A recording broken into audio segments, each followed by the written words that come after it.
Hare Krishna. Question: when Ram went to the forest in exile, why didn't Dasharatha go with him? If Dasharatha was so much afflicted by separation from Ram and eventually passed away because of that affliction of separation, why didn't he just go with Ram to the forest? Answer: actually, that's what he wanted to do.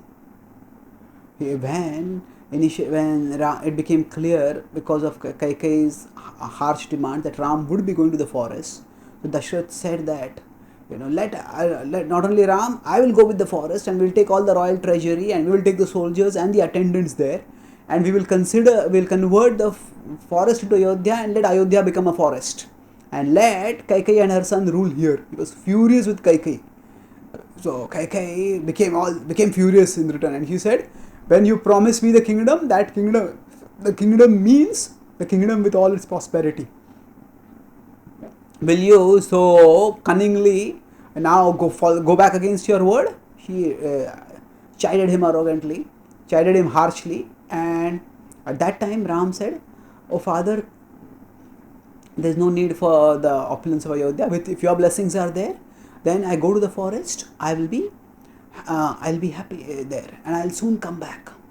And then when Dasharatha Maharaj said that you stay for at least one day so that I can offer you all the royal comforts. So now Ram did not want to prolong the agony of separation, and he said, once the sentence has been made that I have to go to the forest, well, why delay it? I'll go today itself. And then he called Sumantra and they got on the chariot and he started going. When Dasharatha kept following. Dasharatha ran up behind the chariot and he said, "Stop! So Sumantra, as he was watching, he turned towards Ram. Now his king was telling him to stop. How could he not stop? Ram said, "No, please keep moving. Now he was torn between the king's words and the future king's words. The future king was, of course, now going to exile. So Ram, he asked, "What should I do now in such a situation?"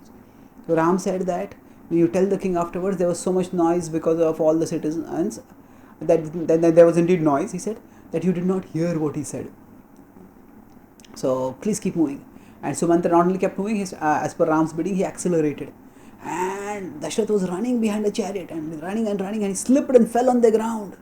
And as he fell on the ground, for the king to fall on the ground and roll in the dust, it was shocking. All the courtiers and citizens watched aghast, and his queens and other attendants ran to him to pick him up.